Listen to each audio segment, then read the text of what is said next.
Baik, Assalamualaikum warahmatullahi wabarakatuh. Kembali bersama saya tentunya di channel Rian TV.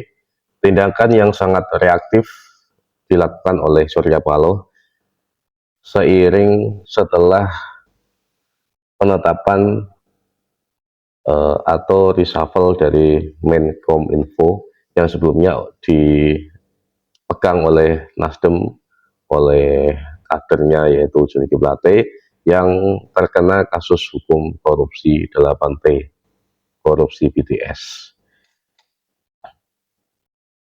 Jadi setelah adanya keputusan reshuffle, Surya Paloh sorenya kemudian menemui Jokowi, secara terperinci omongannya tidak tersampaikan ke media. Yang jelas kalau kita bisa membaca dari pertemuan ini merupakan sebuah reaksi yang serta-merta atau reaksi yang sangat sekali diberikan oleh Nasdem atau Surya Paloh sendiri terkait masalah reshuffle jabatan.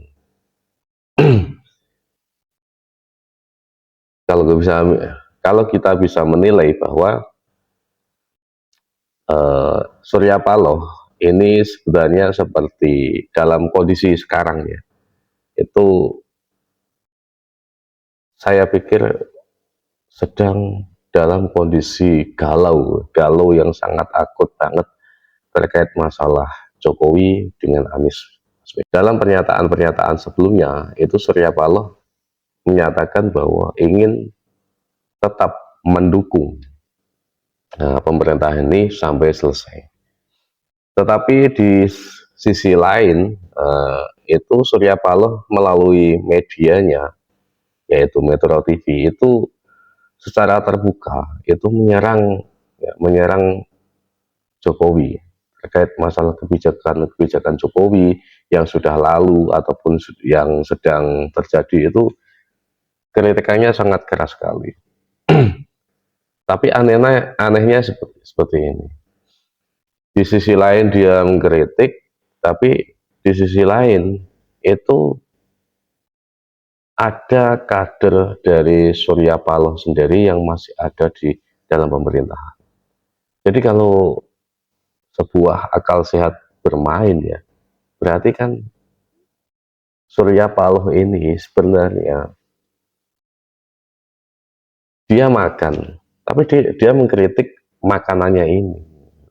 Dia menikmati sebuah makanannya, dia menikmati tempe yang sangat lezat, tempe goreng, tetapi dia mengkritik masakan tempenya ini seperti itu. Kan tidak tidak apa ya, semacam kalau kita rasakan ya tidak enak sama sekali. Wong dia sedang bekerja, tapi dia mengkritik dirinya sendiri, kan seperti itu.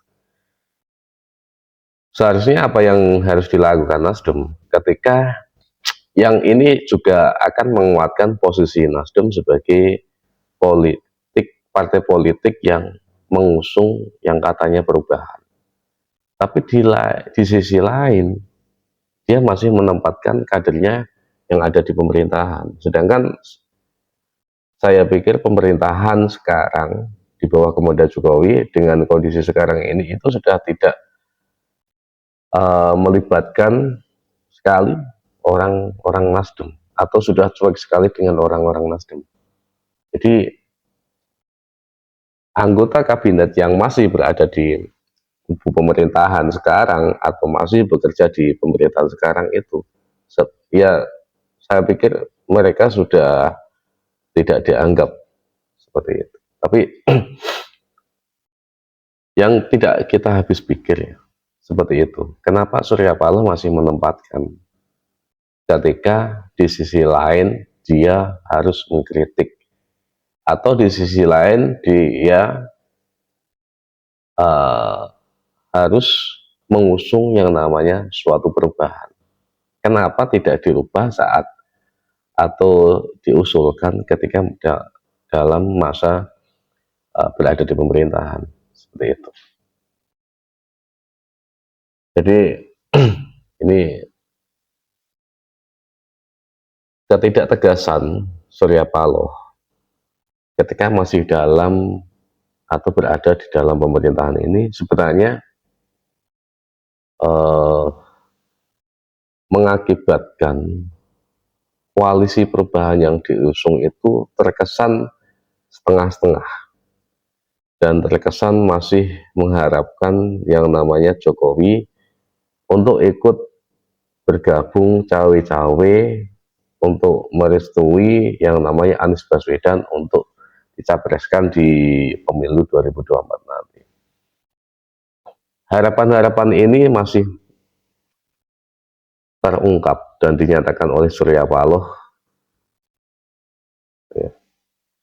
Di sisi lain, Surya Paloh masih menempatkan itu menempatkan kader-kadernya itu merupakan salah satu harapan juga.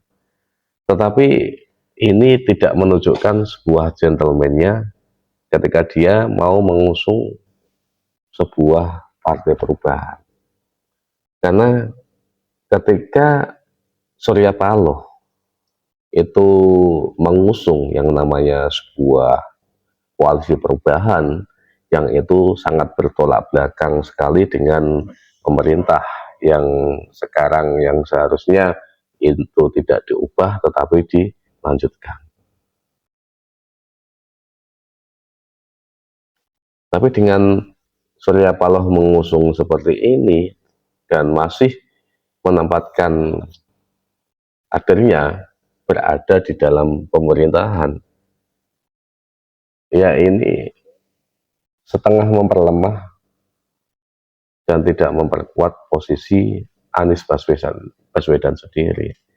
Beda ketika dulu Anies Baswedan itu diusung oleh Prabowo, yang saat itu Prabowo berada di luar pemerintahan. Sedangkan sekarang Nasdem itu mengusung Anies sebagai eh, pion, ya, mengusung Anies sebagai pion di dalam Partai Perubahan untuk berjalan, tetapi di sisi lain Surya Paloh masih bersikukuh ingin berada di pemerintahan. Kan sebenarnya ini sangat memberatkan Anies juga. Saya kasihan terhadap Anies Baswedan. Makanya sampai sekarang itu karena masih setengah-setengah dukungan yang ada itu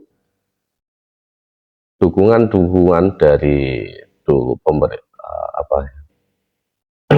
dulu yang memilih Prabowo itu masih sekarang masih tetap berada di Prabowo. Karena saya pikir walaupun Prabowo sudah tidak seperti dulu atau jargon-jargon yang Prabowo itu bawa itu adalah sebuah perubahan, tetapi